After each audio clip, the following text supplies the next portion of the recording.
Ladies and gentlemen, distinguished guests, here we are again.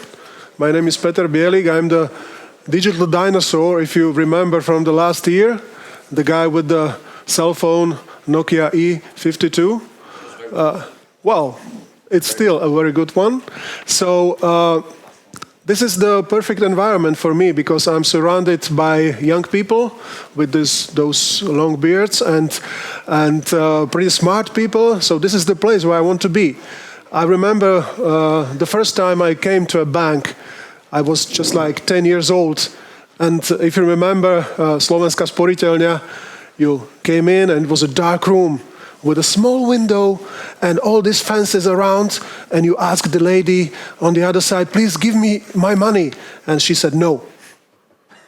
That was my first experience with our bank. So here we are now with our cell phones, with all these digital applications, logarithms, and everything which helps us to get our money as fast as we can. And this is something which is developing very strong, very fast, and the potential is large. I think the gentleman here on the stage will agree. Please let me introduce to you Mr. Branislav Bér, CEE Business Development Manager by Visa. Mr. Tomas Pristac, Pre-Sales Consulting, CRIF, Slovak Credit Bureau. Pan Martin Horváth, Head of 365 InnoHub and Chief of Innovation Officer, 365 Bank. Mr. Sam Boboev, which is not present here, which will be online, Head of Product, StormPay, he will be online. Mr. Piotr Pietrzak, excuse me, dzień dobry. Director of International Development by BLIK, and Subhobroto, Chakroborty from India, founder and chief digital consultant, the digital fellow. He will be also with us online.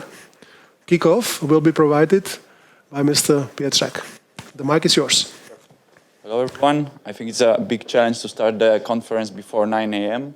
A good friend was saying that doesn't matter when he's standing up from the bed, he's waking up at 12. So there's still a long time to be 12. But I was asked here today to present you a short introduction to something that we have very cool in Poland called BLIK. And thanks to our Slovakian colleagues, hopefully in the next couple of months we'll be also here.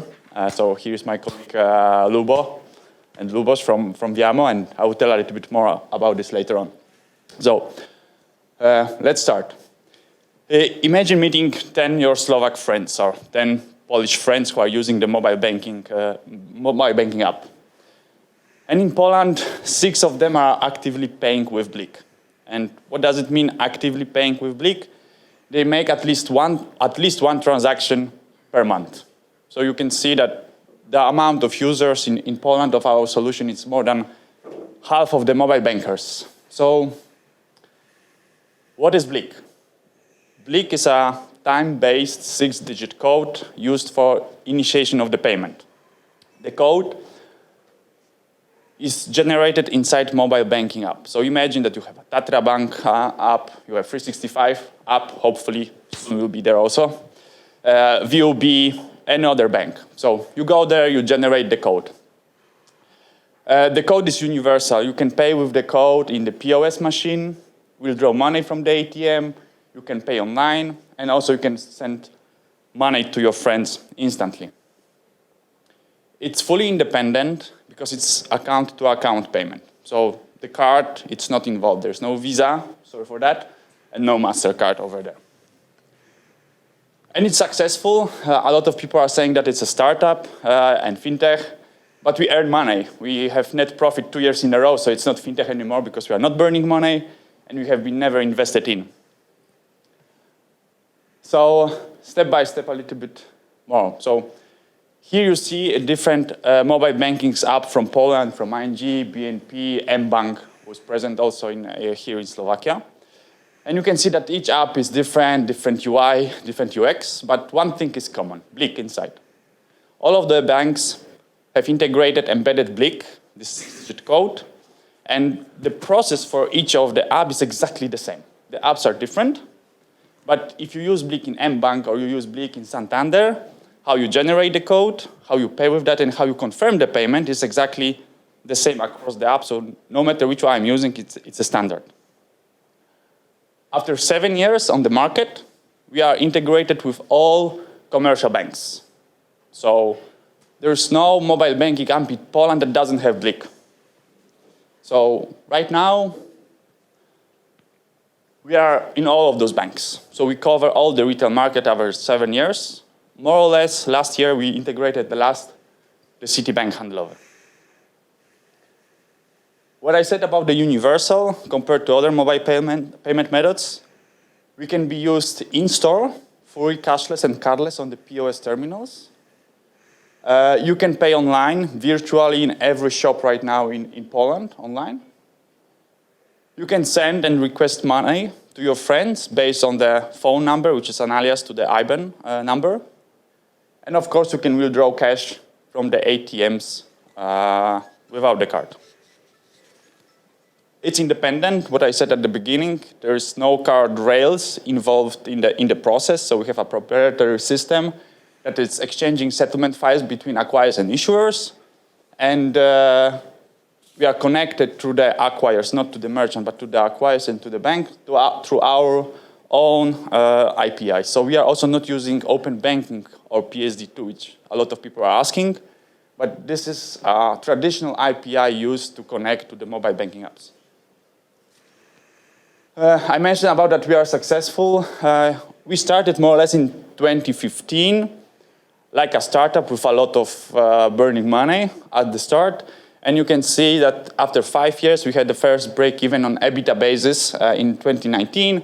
And the last 2 years, 2020 and 2021, it was a net profit, so the black bar over there. So it's already a net profit after the taxes and everything. So all of you who are working in payments, you know that this is a very low margin business, and our business model allows us to earn some money. Not so much like Visa or MasterCard, but still. Our success story. So what we like to say, that BLIK brings the benefits to all of the participants of the system.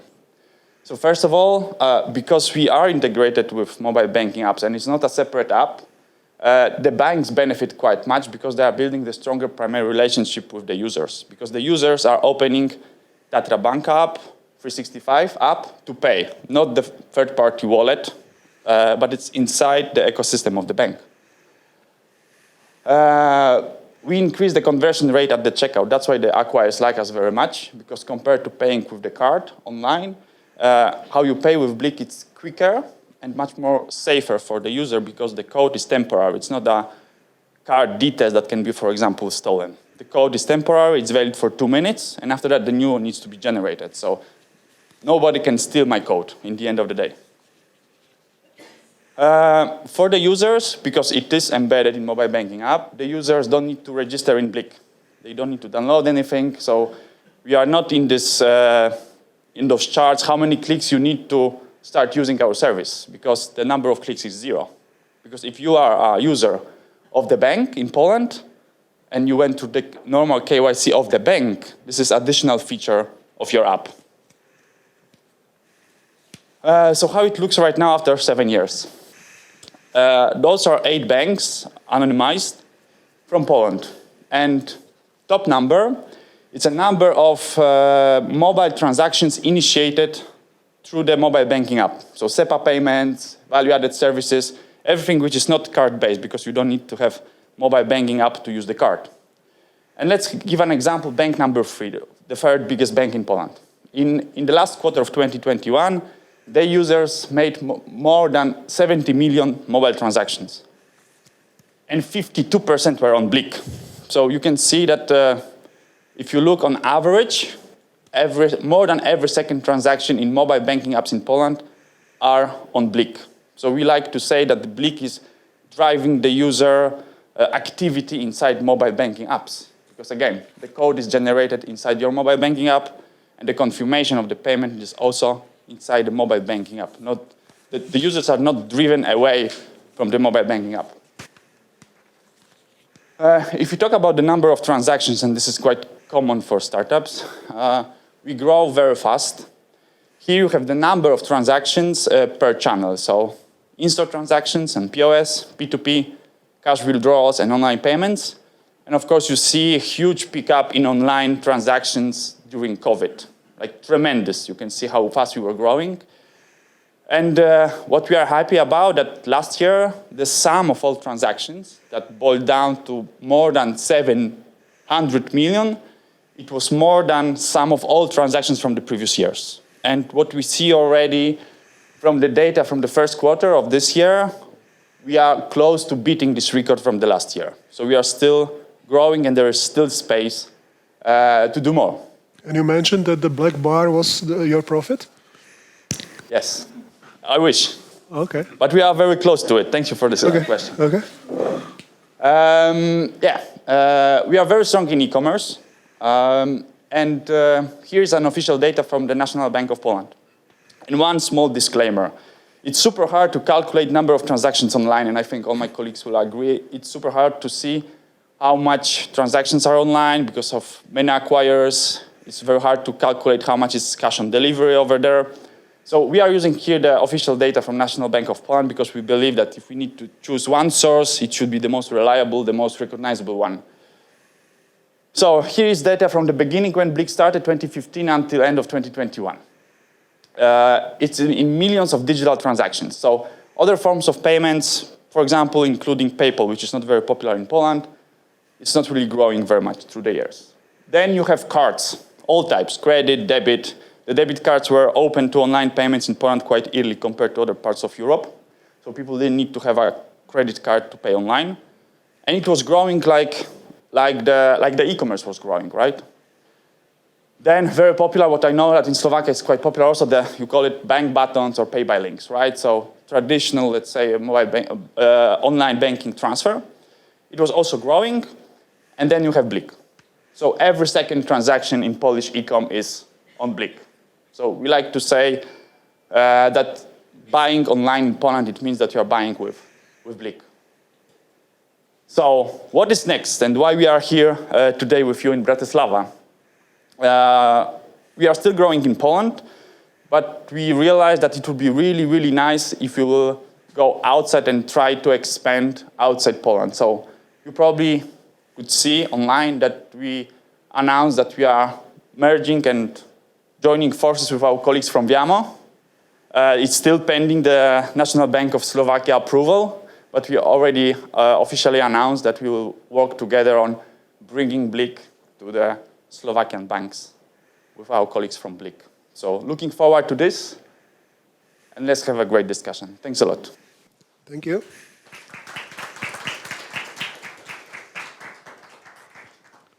Mr. Horváth, your bank and you personally are one of the drivers of those modern digital technologies in Slovakia. Could you find some inspiration in the words of Mr. Pietrzak, for example, about including and implementing BLIK also to Slovak banks? Hello. Yes, it works. Hello, everybody. First of all, congrats. Amazing numbers. Happy to see you here in Slovakia. Challenge the market a bit. We somehow felt alone till now, challenging the market. So happy to have someone on the left hand to join.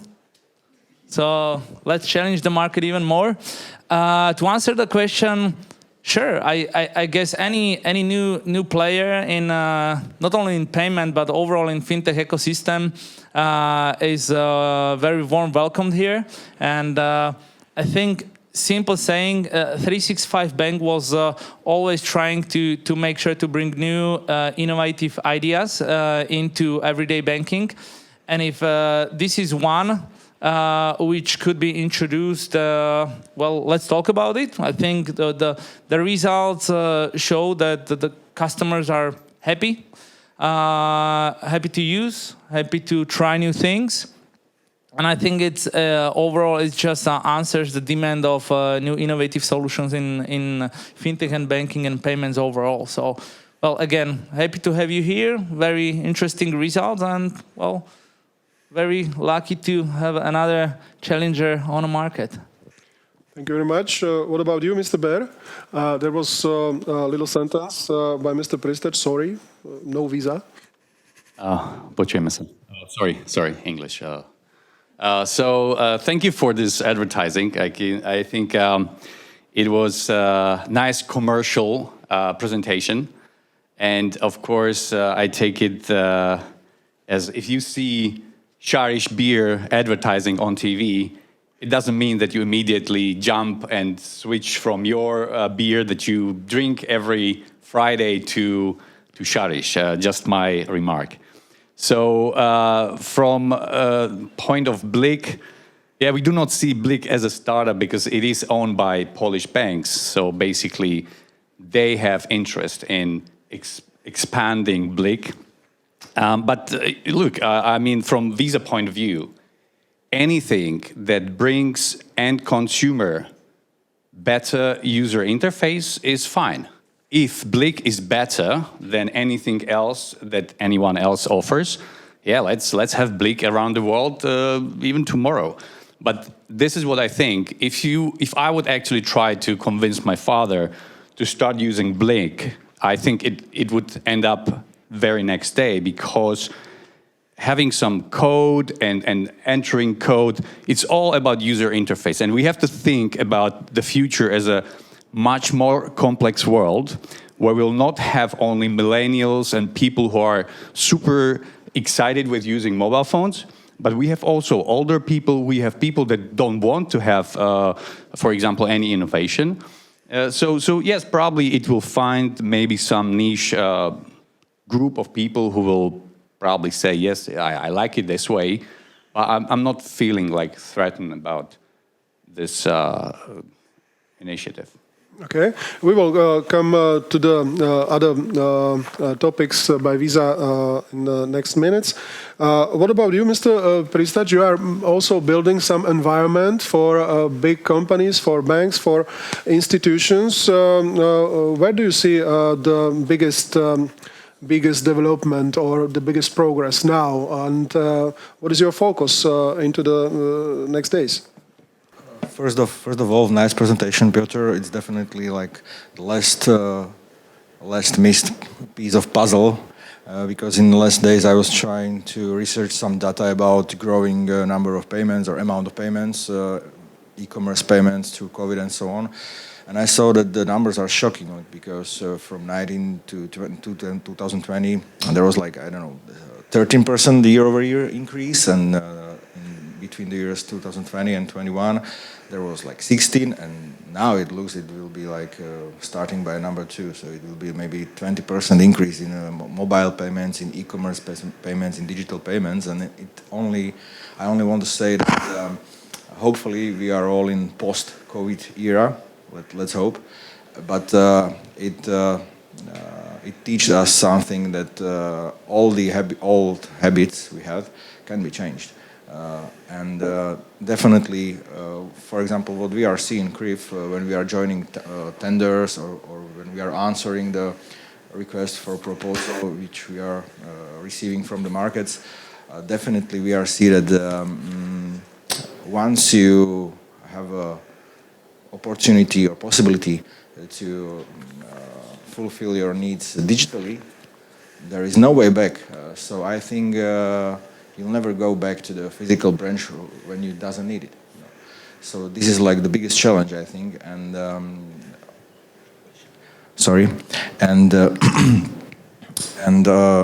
the things from our point of view, as we are like provider of API connectivity, of provider of open banking solutions, digital onboarding solutions, end-to-end remote selling tools, we see that this is not only a thing from the last decade, but now it is accelerating. And my personal view is that the banks, like old-fashioned banks, will stay also here forever, but maybe there will be something like the basic backbone of financial infrastructure, but all the fintechs, all the innovative tools will become like let's say, marketplaces for all your financial products. So the thing will be to deliver it to you as an end user in the time when you need it, and if it fits perfectly for your needs. So this is like very, very basic intro from my side. And what's the main parameter for the client who is choosing one of these platforms, one of these applications? Is the number of clicks, or is it nice picture or something like that?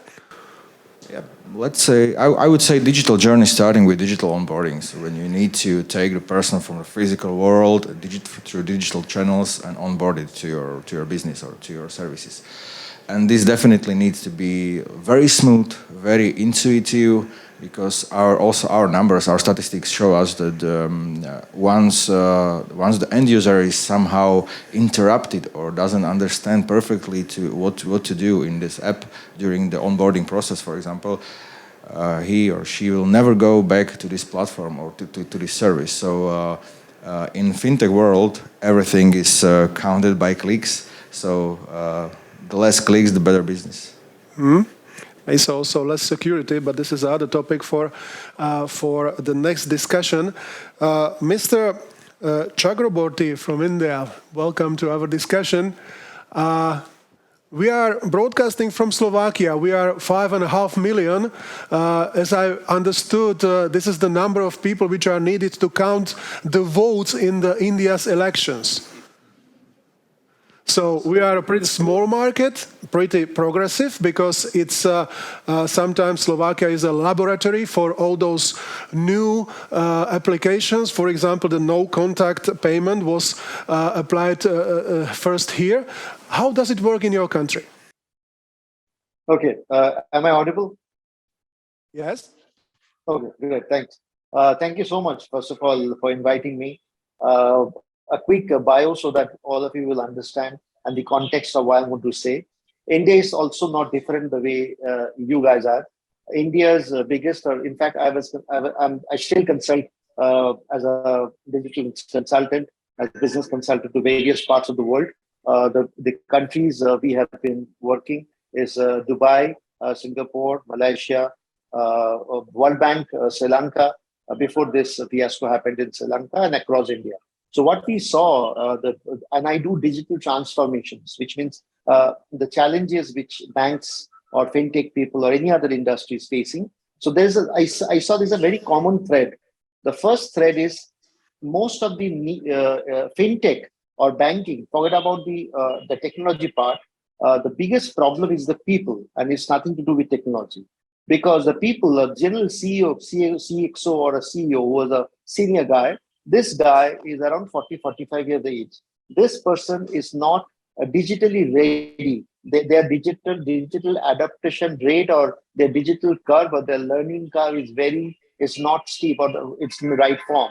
And that is the reason most of the CXOs I personally met and banking I've advised, and many banks CXOs whom I meet in different conferences, the problem is that they have money to buy technology.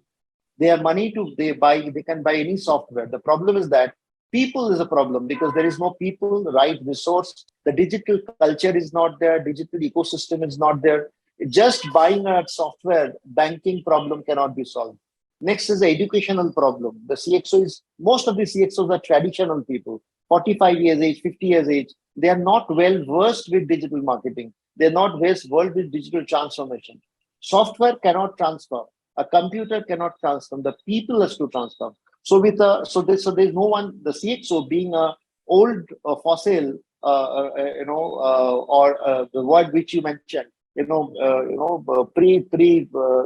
not so well versed with the digital. So they cannot guide.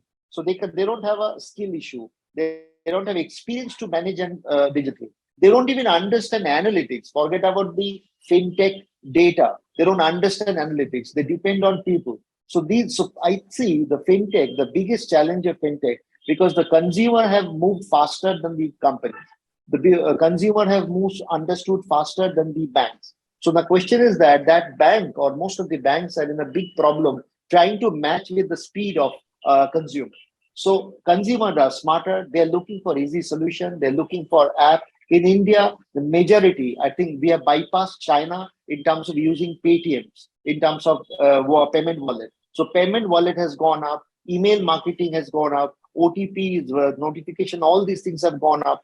Fintech software has come in. We are doing very, very high business on the fintech background. But it still remains, we need to go, I think, across a world. I see this trend is that we need to go a long way. If the top bracket, the top stakeholders, or they don't teach, they don't educate down the line, till it's like Peter Drucker said, that culture eats strategy in the breakfast.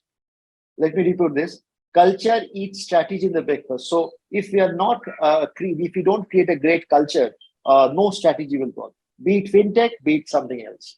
Thank you. Thank you. We have also Sam Boboev from UK, head of product StormPay online. Welcome, Sam. What is your opinion about what's happening in this sector today? What are the main obstacles in your point of view? Hi, everyone. Thank you for having me today. Can you hear me well? Yes, very good. Yeah, thank you. Well, I really like what BLIK is doing, and I think it's very, very innovative in terms of the next generation of payment and fintech services in general. Yes, BLIK, as they said, they are currently in the Poland, and now they want to move into Slovakia. And they said they are not using card schemes such as Visa or MasterCard. But one thing that caught my attention is that they said BLIK is not an open banking or payment initiation service. They are rather integrating directly with banks, which I personally believe takes a lot of time when, especially you are expanding into a new country such as Slovakia, for example, because you have to come to this market and start integrating with other banks. But I already see this as a challenge to already well-established card schemes, for example, Visa, and people slowly but surely start moving in that direction. And one of the things I really like about BLIK is account-to-account transactions, which I personally believe could be the future of online payments in general. So it removes intermediaries such as card scheme, and significantly could potentially lower the fees that customers are being charged. But yes, we must not forget that card schemes won't be easy to replace because they have very, very well established infrastructure, and it's quite huge all around the world. When it comes to challenges at the moment, I see as a challenge the regulatory landscape that's playing mainly a catch-up role rather than leading what's happening in the market. They are playing a catch-up role and trying to catch up with the innovation that's happening in the market. Yeah, thank you. Thank you.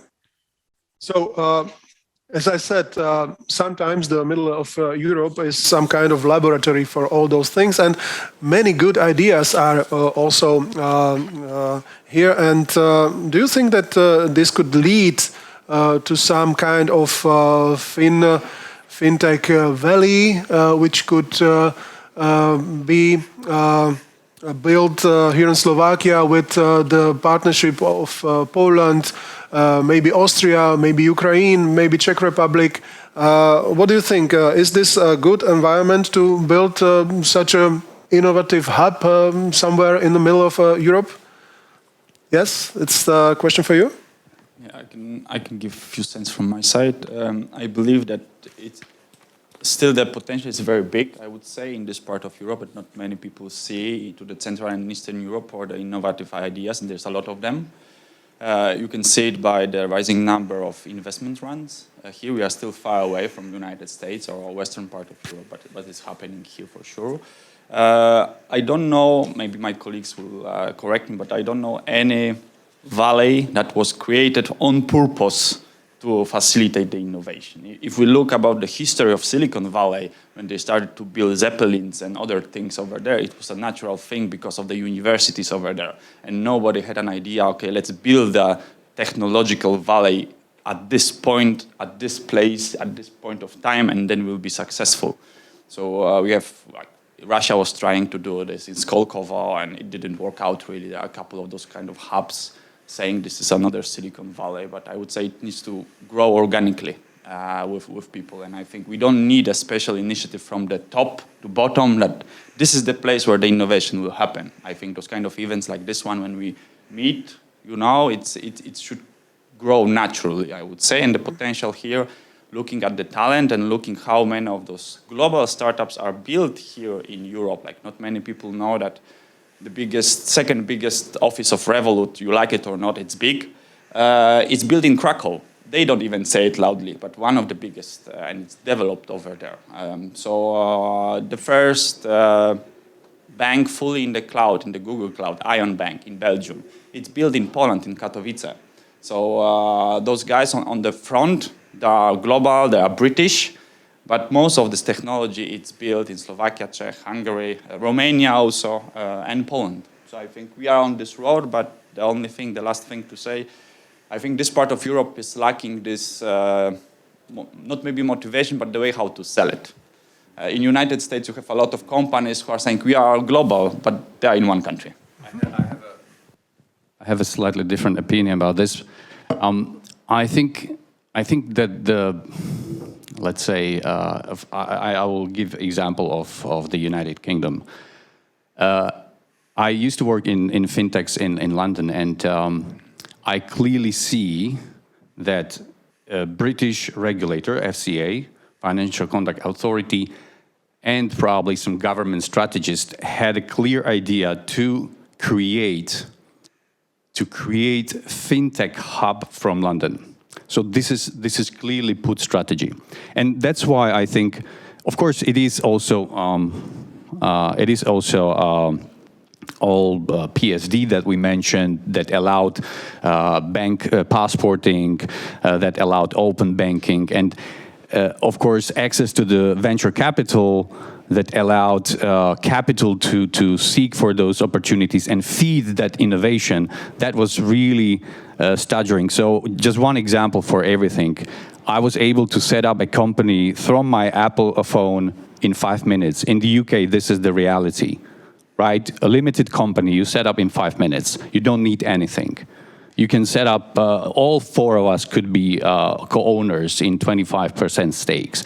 So this is environment that is actually, you need to create to encourage innovation. It's a culture that is encouraging to young people to start building new companies.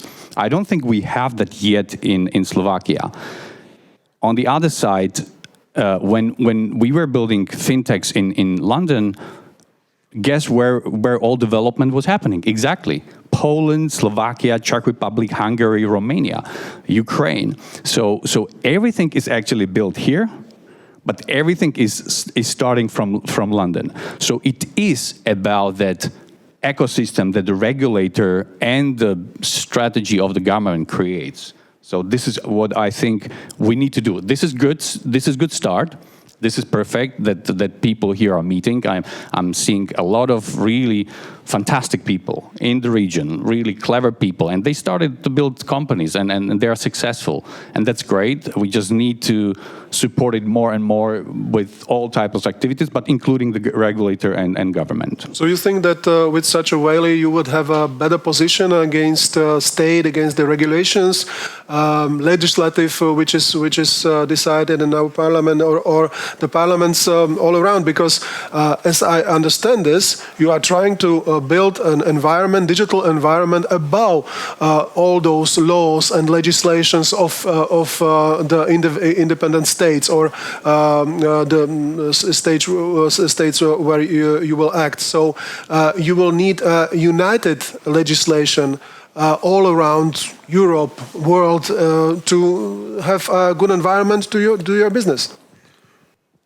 I think yes, it's difficult one. Of course, I don't have answer to many of those questions. But what I think is, first, regulator or regulators need to make sure that entering the business is easy. First step. Second step is, okay, I do not put too much burden for new companies to exist from the beginning, because they need some breathing space to start to leverage. So I'll give them loans, I'll give them tax holidays, I give them something to be encouraged to come and risk it. Because otherwise people will just go and get started employed by big companies and will do just for state companies. So we need some kind of leverage. And yes, potentially we are too small.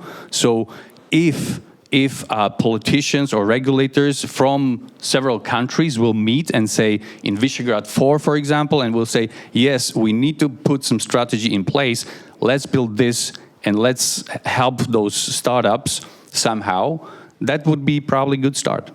Well, we would need very good politicians, educated politicians to just understand this. Mr. Horvath.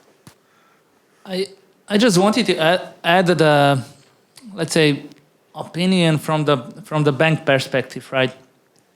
Now, I think I fully agree that we need to have proper top-down vision and amazingly better e-government, right, as an enabler for innovation, right?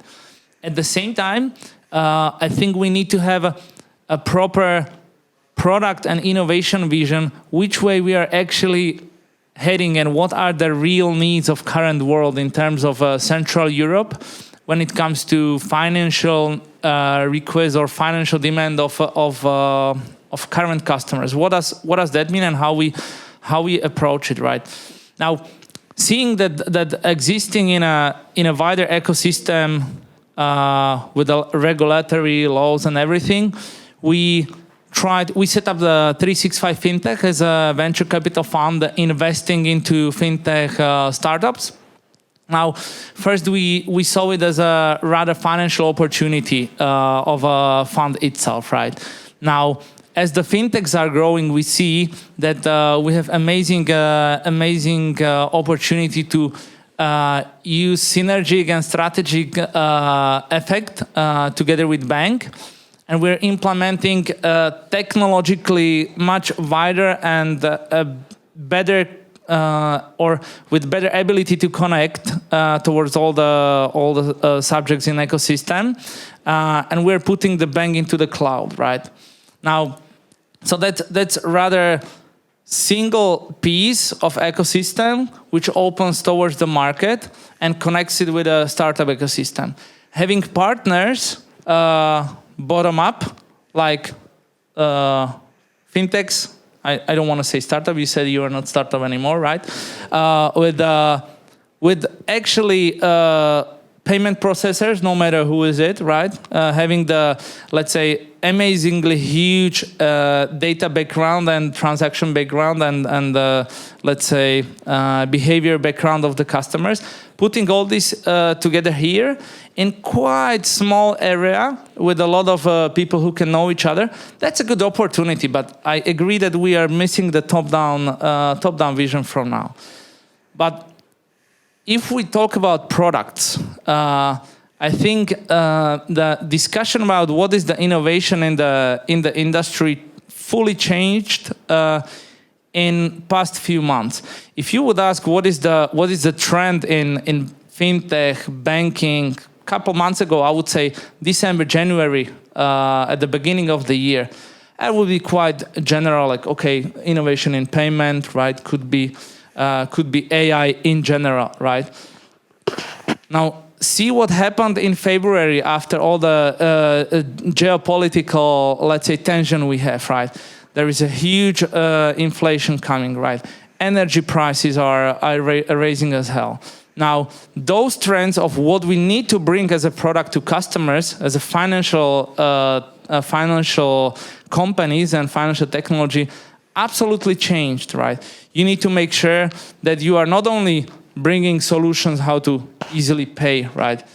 Well, you actually need to make sure that your customers or people understand that, well, we need to pay or spend money very wisely. We need to work together on a financial education, right? We need to understand that the society itself understands how the current economic situation will hit us in upcoming years, right? We have raising interest rates, both on deposit products and credit and loan products, right? We need to make sure that using AI in general a couple of months ago is rather, let's say, over, and we need to bring much more personalized finance management towards single customers, so they understand that how they can save money, how they can somehow prepare for what is coming. And I'm not threatening, but that's true that economic situation extremely changed in 6 months. There was such a change that financial institution needs to be responsible enough to invest and bring such an innovation that will help the market consume the changes we are having here. And if we can think about it together, what you call it Valley, somehow call it Hub. Maybe it's a top-down strategy from government, and let's say loosen up a bit the way how we enter the fintech ecosystem. I think that's what we really need in innovation, and that's how we think about it when it comes to banking industry, because we need to see the rather umbrella view, not only sorry for saying simplifying not payments, but overall how we work with money, and that's the huge innovation we need to bring towards the market. Well, so you are ready to spend money on educating your customers or giving them advices how to spend their money? Well, I think that's one of our biggest investments. If you see, I don't want to talk too much about it because there is a session about the financial education. We brought a solution for kids, how they can educate themselves, understanding what is money, how can they use it in a digital ecosystem. Right, we're investing heavily in that. We're investing heavily into, let's say, deposit products digitally, so our customers can understand how to make sure that they get as much as they can from their money, right? So they are not, let's say, being hit too much by inflation, right? And that's exactly where we see our responsibility as a financial institution, because who else should bring such a, let's say, responsibility towards how we work with money in digital ecosystem as banks. And there is another trend we see, and that's especially connected with what is happening on our eastern border, is I call it as a new trend to being oversecured, right? Now the cyber threat today is such a huge issue that there is no one who can underestimate this, right? But I guess you mentioned there is an extra session on that, so I don't want to go deeply into it.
The next session will be about security, but your remarks bring us to another topic, which is open banking, API economy, and digital-only banks. Mr. Chakroborty, do you think that in the present environment, also Mr. Horváth mentioned all the problems the world has today.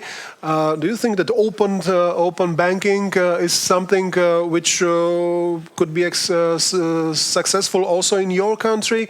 Can you imagine that your Minister of Finance has his cell phone and all the state budget inside of it? Yeah, what is happening in India? Just few minutes back, what I heard. Luckily, India Modi government has come up, and for the last two times they have been voted. So right for the last almost 10 years, I guess, it's going in a very great speed. We have educational on banking. Training has been given from the government side. Government is helping for startup to give funds. The top IITs in this country, which is the IIT, the engineering colleges of India, they have an incubation center. They're helping startups to come. So you get stacked benefit for the first 5 years. So we are lucky to have such amount of ecosystem and discipline in India. So because the government is hugely supporting it in a very large cost. So Make in India is one of the great part where it is helping Indian startup, Indian young people to come up with new products on fintech. Apart from that, I must tell you that the tax, you can actually open an office, you can have a company, you can pay license, your driving license, your banking, your apps, your wallet, your all government data, even the accounting, everything is absolutely online. You only need a phone to do it in India. Okay. So I see. Yeah. Do you think the people are ready for such ideas? Also in your country, Yeah. you told us that the people are the problem. Yes. For the last, yes, there's a huge change. There are three type of ecosystem in India. The top rich and the middle are the digitally rich, digital poor, and digital ignorant. If I make it in a very simple format, digital rich are the people who are well versed, bigger companies, organization, corporates who understand and the essence of banking, fintech, apps, and so on. So that is almost 10 to 15% of the total ecosystem. The middle part is the middle SMEs, the small and the large company. They are taking a longer time to go up.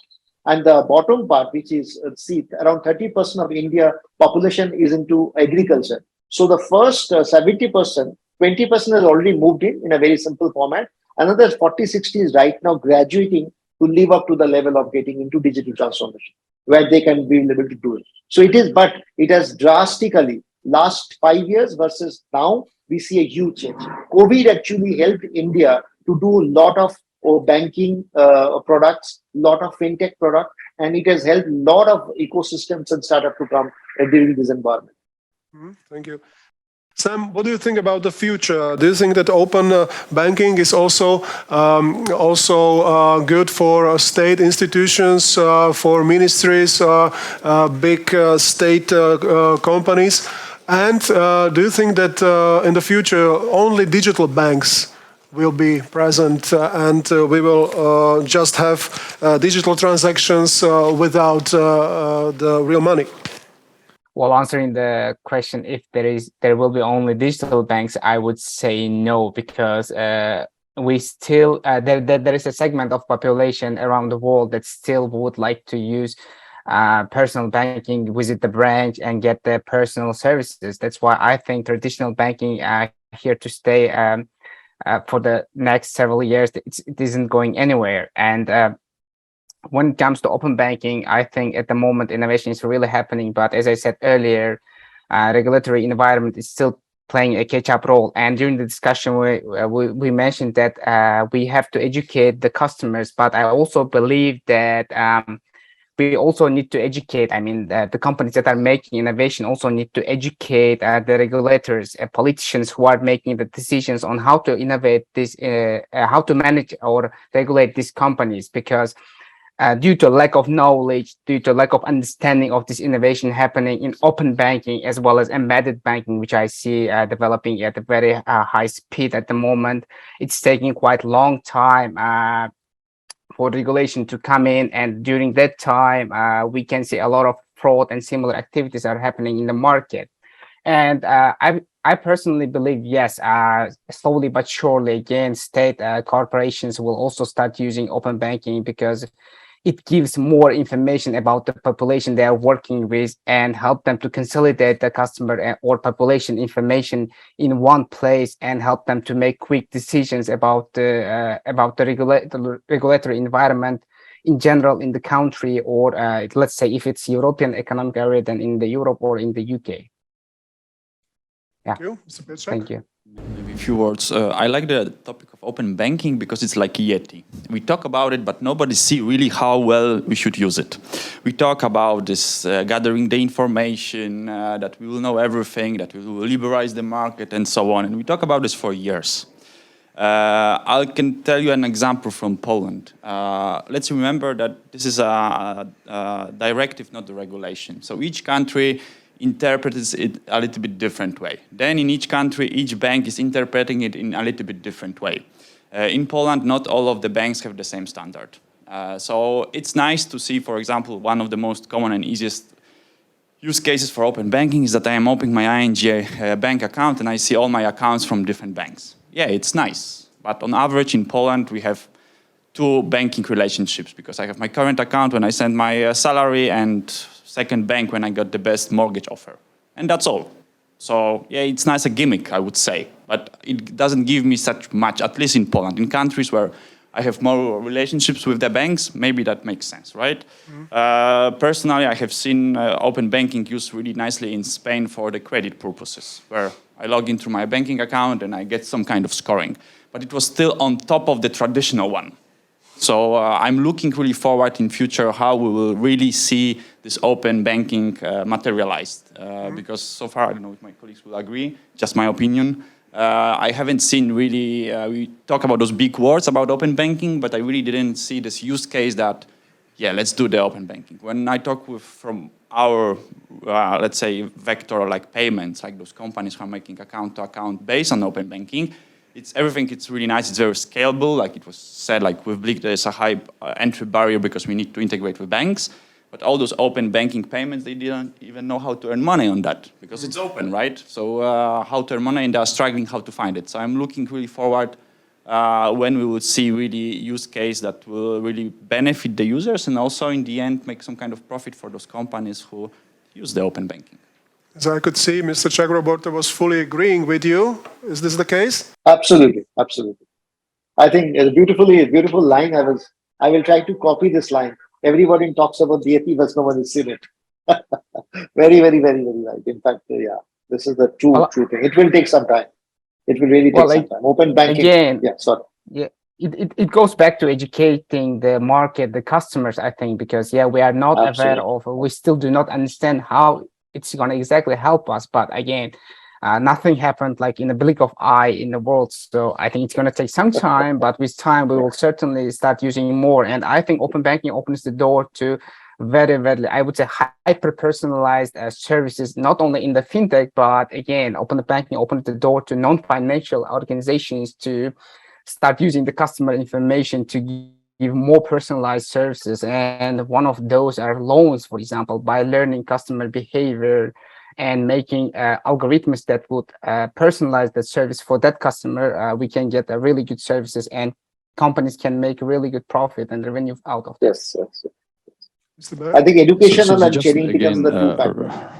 Recap what open banking is basically allowing other companies, financial institutions or non-financial institutions, to look into my financial data in Tatra Banka or Slovenská sporiteľňa or 365. That's right. If you are open for that. So some banks in the beginning, exactly, this was the lag of opening their pipelines, if we can call it that way. And probably today, and that's why innovation is super important, because we don't even know what will come out of it at the end of tomorrow. So we don't see actually those cool things that will happen. But my predecessors already said, actually, world is becoming quite complex, and potentially, for example, when I look into my statement, I see 400 transactions for beer, for transportation, for everything. So basically, when I look at my statement, I don't know anything. I'm totally lost. What is it? For me, it's just lots of numbers, lots of letters, and I don't get it. So if bank or any financial institutions will not really sort it out for me in the readable format, it's a useless information. I don't know if 376th transaction is actually mine or someone actually fraudulently used my card. and I'm not going to investigate because I don't have time to do that. So I think through the open banking, we are potentially tapping into the world, and again, it was said already, that potentially some company can grab the data and chew it for me and give it to me in really nice, readable format. I can go through verticals, I can go through horizontal classification, and I can get nice picture, and I know, oh wow, I'm overspending here. Actually, now I need that company or a bank to offer me services that will save the money for me. So, for example, I'm spending too much on airline tickets, and suddenly they will tell me, hey, by the way, you can get 10% discount if you go with this supplier. So this is somewhere where it is alluding. And another very strong concept of open banking is I provided my data to you, a company, so you know more about me. So you know my potentially my credit risk. You can assess myself, so you can provide me with better services. And this is all about the data. Knowing better the customers, meaning providing them with better targeted solutions. Some people don't want that because they don't want to open themselves to the banks, to the financial institutions, and we have to accept that. As you mentioned, 365 Bank, I want to react. I think that's a very good point. I can sign it, really, because from, I would say, my own perspective, open banking is, for now, widely promoted as a great, let's say, enabler for third parties to offer end users some services, where I can see the huge opportunities exactly, I guess what you said. For the bank is opportunity to open the ecosystem, bring fintechs closer to the bank and use their knowledge, their technological development, their ideas and minds and implement those very easily into the bank ecosystem inside, right? So not like open market, yes, that's good, but we can't see it materialized yet, as you mentioned. But on a B2B sector, that's a huge opportunity. I would sign that, really. Sapachi? I would have the same words maybe 2 years ago, but we spent a massive time on developing API connections for our open banking tools, and now it's a totally different situation. When we are talking about open banking, we need to understand that this is total liberalization of your financial data. So I would say just maybe 2 sentences. One point of view is when you engage your end user. And once you engage him, you can teach him how to use better own money. So if you connect, doesn't matter if you connect 1 bank or 2 banks, somebody have 3 bank accounts, doesn't matter. You can targeting his saving potential. You can targeting or teach him how to spare money. This is also hand in hand with better offers, better offerings. So doesn't matter if you are, let's say, fintech provider of, let's say, loans or microloans, or just some aggregator of loans, and customer has Tatra Banka. Doesn't matter that he cannot have like better loan agreement from 365, and that's it. This is one thing, engagement of end user. But another thing is that when I'm speaking about liberalization, imagine that you are a consumer finance company who is lending like microloans, 500, 600, 1,000 euro. How difficult it is for you to check the client. You are not, if you are a non-bank lender, you have no access to registers, to credit bureaus. So you need to set up very, very difficult risk modeling. So why not ask directly your end user? Just give me consent to last 3, 6, 5 days of your financial behavior, and I will check it very, very, very, very fast. We have lots of categorization engines. We have lots of KPIs. So we, in the end of the day, we know, for example, what is the best time to debit your account. So this is like a huge space for marketing gurus of the biggest financial institutions or the biggest fintech companies, how to use it properly and how to make it better. And one last sentence about use cases we have 27 installations in Europe, our open banking tools or suites. And I see many use cases. For example, buy now, pay later is very emerging. For example, automotive sector is very adopting open banking tools. We have clients like BMW in 4 countries in Europe for basic income check, for credit evaluations, and it's like instant, almost instant. And also we see also huge potential in telco and in utilities, so not only fintechs, if I'm correct. So that's all what I want to say. But is it a machine or a logarithm or some application who is approaching or engaging the customer? Or is it a living person? No, everything is fully digital. It's algorithms, it's our advanced analytics. Consumer is only on the beginning when he give a consent. Okay, so here you have my account, you can have a look. You can scan these last 365 days and tell me what's there, what bad habits I have, or what is my potential. And all other is, I think Piotr mentioned it. I know especially Polish banks are very, innovative in the way how to interpret data, how to interpret API, how to create libraries, how to update them, for example. So I know what I'm talking about. But now I can say the situation is much better.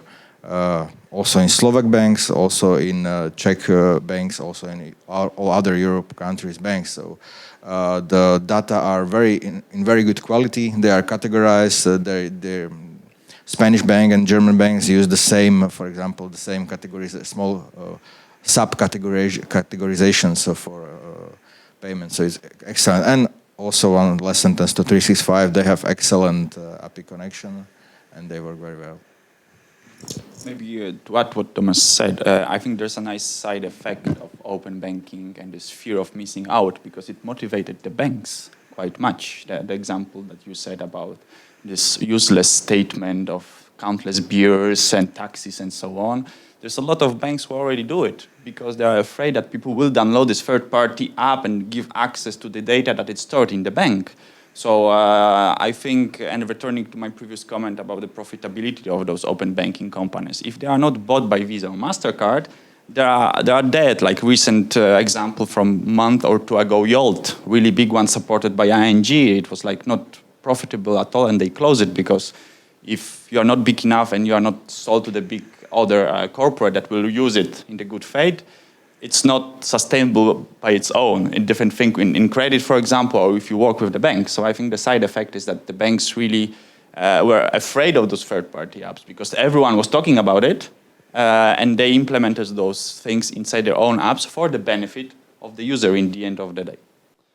Well, just quick reaction, a bit closer to what you mentioned is, you as well, being an open banking fintech, it gives much better opportunity to connect with someone who has already access to hundreds, thousands, or millions of customers, rather than building your own front-end application and trying to place it on a market and spend millions of euros to make sure that it goes through, right? So that's why I'm saying it's good that we have open banking technologies emerging. I see a huge potential for them and banks as well to make sure that they open the ecosystem itself and let's say connect the synergies, right? And have the access to already customers who trust you as an organization, right? Yeah. Okay. I would like to ask the viewers if they have some questions or remarks. You are free to stand up and tell us what you think or what you want. Please just give me advice with your hand or something. We are coming to probably our last topic because our time is not until the end of the world. Digital identity. This is something which is pretty close to the topics we mentioned before.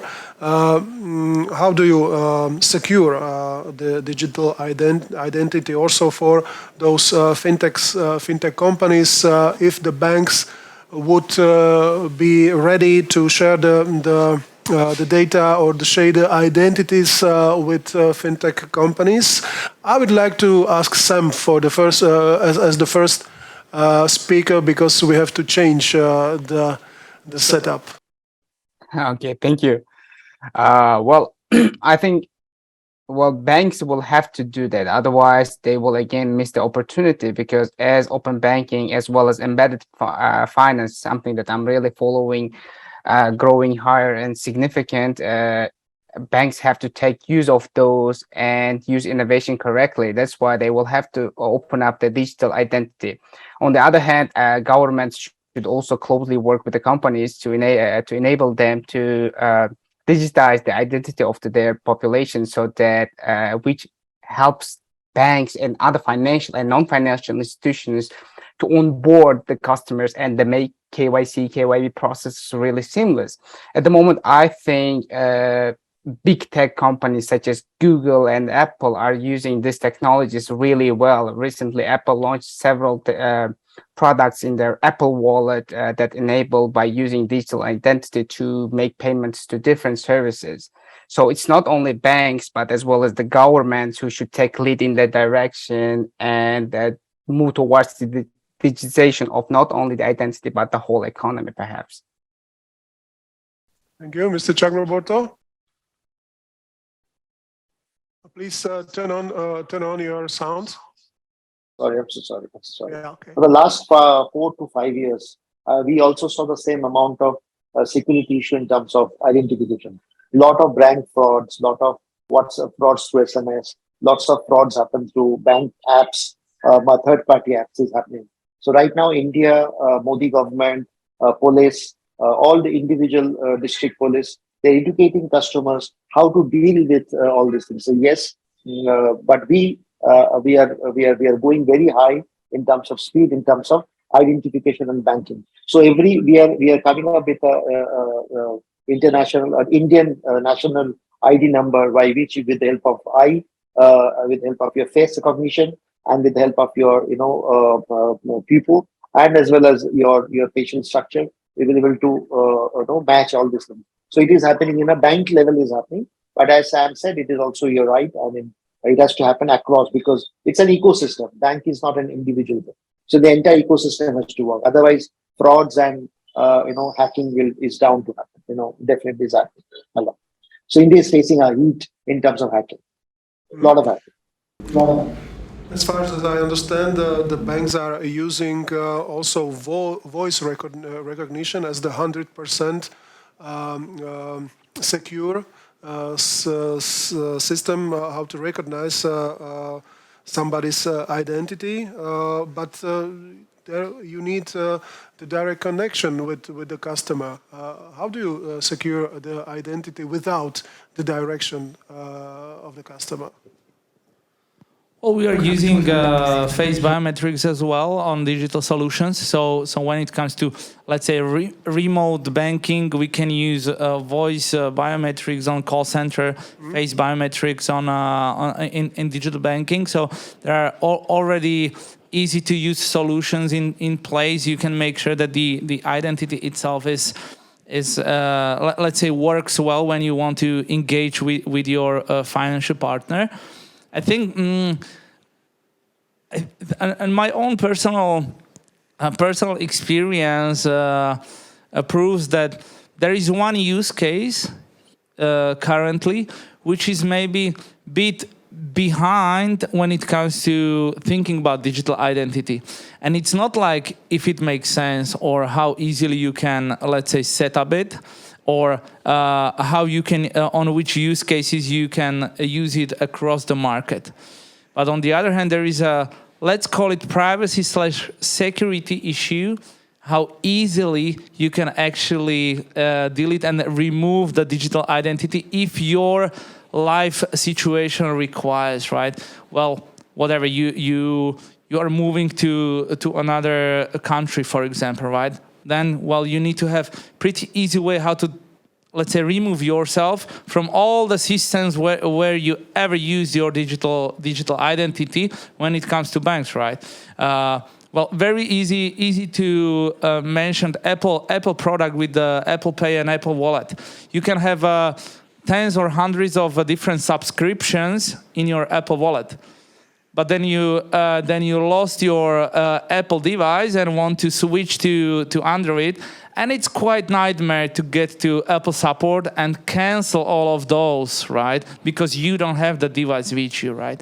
So even though it sounds quite ridiculous, but there are plenty of use cases which are far behind the required customer experience to make sure that the digital identity, whoever provides it, works really well across the whole, let's say, e-commerce / identity ecosystem, right? And you also mentioned that the situation is a little bit worse because of the conflict in this area. I think Martin touched on a very important thing, and it's an overreaching challenge of EIDs, because we need to trust our data to someone that we will trust in real life, right? Yeah. And this switching the place of living, switching this information, who is hosting this information, and so on. And I will give you a nice use case from Poland. When a couple of years ago, the public administration launched this kind of digital identity and the app to replace the physical ID, right? It really didn't took off because you had to register on the public administration website and identify yourself on the post or somewhere like that. That's not really important, but the entry point was public administration website. It didn't took off. And of course, it was millions of Polish zloty put in the project. Everyone was angry why it doesn't work. And you know when it really skyrocketed? When they allowed to identify people through the banks. And they may hate them, right? But firstly, they were really well identified by the bank. And the only thing that I needed to do through the open banking is to, I agree, this is me, I am Piotr, I'm Martin, and this is my digital ID on the internet. And then it really took off, to be honest. Just quick reaction, and sorry. I think that's a good point, because if you check to whose organizations people trust most, usually banks are on top positions, right? You trust your bank. You need to trust your bank because you have your money there, and that's why you believe naturally that the identity itself could be, or data itself could be well managed. And that's what I was mentioning at the very beginning, and that's why for the banks and us as well, the overall security, cybersecurity, and all this topic is on the very top level of what we do. Without this, there can't be any well managed identity itself, right? So nobody will touch your cloud. Yes. Nobody go inside. That's it, right? Mr. Bear? Yeah, so you stole on my line, because Visa is very interested in this topic, and we established electronic identity department in London, and we did a research, and that confirms what you just said, that over 65% of people, when they were asked who they would store their sensitive information, banks were those who were selected. So this is great work that banks have done to create trust, and this is something that is really difficult to create. So this is something that we have to keep in mind, and of course Visa is involved because through the card payments we are basically identifying, is that person genuine? Is that flow of transaction, is that algorithm that is happening right now showing us security and genuinity of that person, or is it false? It is happening somewhere else. It is kind of unusual behavior on the card. So we see ourselves as a support to that identification. And of course, by electronic identity, what we mean by that, it is simply that we can be identified without having our IDs with us. Sometimes it's becoming annoying, because even entering buildings in Slovakia, I have to show my ID everywhere, and I don't know why. And yeah, probably we'll get to the point where all this will be electronic. Well, this is a future which will probably come, and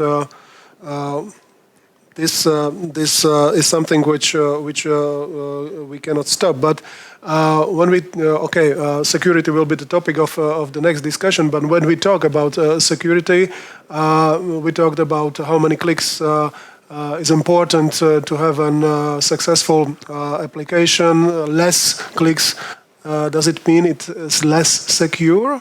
What do you think? If application or logarithm is easy to the customer, is it also secure enough? Definitely not. You cannot, on the security, you cannot underestimate what are the requirements. So what we meant by simplifying the journey, digital journey or onboarding journey, means today we have a lot of functions, APIs, that allow us, and open banking sources, that allow us actually to simplify very complex world for normal people. So they simply look into a camera, they take their picture, this is compared through the APIs, is this genuine person? Yes, they will potentially do some moves on that screen. So we just need to work, and fintechs and that innovation needs to do their work to simplify that complex world. But we cannot sacrifice on security. This must be on top level, especially in the financial sector. No, of course. Nobody likes to lose his money. I would maybe say one sentence regarding security or the effectiveness of digital onboarding in Slovakia. I would say we have maybe the best results because when my German colleagues asked me how it's possible that we have 99.97% of success, I mean that it's not fraud, it's fraudless, that is the correct person. There is simply answer. We have a register of individuals under the Ministry of Interior of Slovak Republic, and it's evidence of IDs. And all the financial institutions can have connections, so you can double check if it's real the person, and it works excellent. It's also through API, and it's super fast, so you can have like almost 100% sure that it's him. Another thing is fraud, but I see the frauds are in decreasing channel in last 2 or 3 years. I remember the use cases with silicone face masks and all of the stuff which worked like 3 years ago. Yeah, you showed a photo to. Yeah, and you've been able to maybe create account in some bank with some kind of face masks, but it's not I think it's almost impossible, especially 365. For example, if you open an account there, they will call you back with video call and just check you if it's really you, if nobody's standing behind you with a gun pointing to your head, to take the new loan or something. So I think the security is good trend here.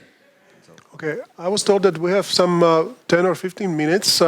Gentlemen, let me ask you about another topic, last one. For example, Netflix or the other streaming engines have been very successful during the COVID era. What is it about banks? Have you seen also some increasing of the activities in the digital environment by the customers? And after the COVID, was it falling down again?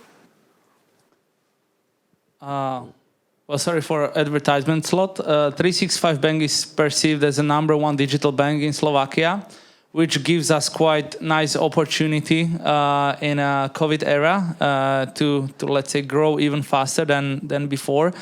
But coming back on how we somehow approach the topic when COVID started and let's say showed its full power. Well, I think we were one of many who realized that we really need to accelerate even more the digitization of very simple everyday service tasks people requires. So just few examples. We introduced before that we used to have something which is called, let's say, digital loan offering, which was quite limited, very strict when it comes to, let's say, risk parameters. Well, after that, we realized that well, staying in a business, we need to widen the opportunity for loan, increasing the money you can get digitally, but accelerating the implementation of let's say digital risk credit evaluation, so we can actually allow people to go through the digital channel. We introduced one of the first digital mortgages. You can, to the step current regulation allows, you can start with your mortgage digitally. You don't need to go a couple of times to the branch to discuss this. Seeing that you need to discuss the mortgage with someone, we introduced artificial intelligence bot who can answer your questions, and as soon as you reach the point when the bot cannot answer, the person behind the line, behind the chat, can take over and I'll help you in that. And there were just a couple of examples how we needed to accelerate our product solution in digital field in terms of in times of COVID. So even though we were at that time already quite let's say quite well prepared for digital era, well, obviously there is no player on the market who wouldn't need to accelerate activities in that field. Mr. If I may jump in here. Sam has some remarks as I can see. Yeah. One of the things that we noticed during the COVID is that the whole sectors of the economy moved toward digitization, right? They started offering digital services and enabling their APIs so that other service providers can quickly connect. So, and I believe financial institutions saw a huge potential in this and started moving towards more super applications where they consolidate customers' lifestyle, not only financial services, but now they focus on non-financial part of the customer's lifestyle and offer hyper-personalized experience. So one of the things we noticed that StormPay, for example, is that super app business model is quite popular in emerging markets such as China, India, for example. And that model is not very popular in the UK or the European market, but it is moving toward that markets too. So using the open APIs that COVID enabled companies to develop, we start integrating more non-financial services to our ecosystem so that customers can use many different services in one place and they do not have to jump to different providers or applications. And this helps the customer, helps us to build a customer profile and fully digital customer profile and deliver the services at the right time and the right place. I think the biggest contribution of COVID was helping all sorts of companies and economy sectors to move toward digitization. And do you think it will stay like this, or are the people coming back, the people who like more the personal contact, a living person in front of them, are coming back to the banks, or this what happened during the COVID will stay? Well, I personally believe that this trend is here to stay because, as we can see, most of the banks are now closing their branch or moving towards the hubs where several banks operate all together. But younger generation spend most of their time on digital devices, and especially now Web3 and virtual worlds accelerating this process. That's why I think we will move towards digital economy, digital lifestyle more and more, and this trend will stay here for long, I guess. Yeah. So, Mr. Chakroborty, can we say that COVID has taught us something? Please turn on your screen. Yeah, I'll start with a small, quick joke. It went viral during the COVID time. It says, who changed the digital transformation of Indian people? Is it IBM, Google, or Apple of the world, or the COVID? Actually, COVID changed the digital transformation. So we saw the older people who were absolutely old school. They never used to use an app. They never used e-commerce. They never bought anything from Amazon. They never bought anything from any e-commerce site. They didn't have any app. They never had any entertainment on mobile devices. They were basically very much skewed towards using the physical part, going to bank, doing banking, non-digital behavior. it drastically changed. E-commerce skyrocketed, banking skyrocketed, apps skyrocketed in India, and after COVID, it didn't fall. The beauty is that it didn't fall. It may not be 50% jump, it is 30 to 45% stay. It has not gone down, and we are quite happy with the way India, even if you want to buy 1 kilo of potato, the small roadside vendor will ask you to pay on a wallet. This has transformed India. That's the beauty. I'm not talking the modern trade and banking. With the help of a payment wallet. Okay, we are here. Thank you very much. Okay. Any other remarks also from our viewers? I hope that our discussion is interesting enough. Or not? Okay. I can say something because, of course, yes, as you said, this was a huge jump in digital payments and getting paid by digitally. So we enabled a lot of small businesses that suddenly were almost forced by the situation to start accepting cards because it was almost impossible. They started to build their websites. So we see huge demand of small businesses. Hey, Visa or bank, can you help us to build our website because we don't have any presence, so let's do this. But also before COVID, we had a lot of talks about IoT or Internet of Things, and suddenly we saw this spike of subscriptions as Netflix, TVs, everyone is now subscribing for telephones, internet and everything. But also Internet of Things. These days, it's absolutely normal that your printer is actually saying, oh, my ink is gone. They send the information to the whatever company and they send you the ink and you don't have to do anything. So the future of payments is becoming super automated. And that's why I think that the control that we were discussing about open banking and clear understanding of what I paid for is important, because suddenly I, as a person, will almost not know in the moment that I'm paying, I will be paying. With your cars, all your cars will be enabled, payment enabled, everything will be automated. But in the end of the day, you want to know what happened. And that is actually, I think, still ahead of us to build that confidence with people, to build those use cases and user interfaces that are allowing us to go into that level of automation. And of course, it will be benefiting for people because they will save more time. They will not have to keep in mind that they are actually paying for things. It will be automated. Some banks are using personalities, just like George or somebody, like you are talking to somebody. Is this a good tactic, just to show the people a face, not numbers and logarithms and something like this? We talked about artificial intelligence, and one of our banks is now presenting its own artificial banker.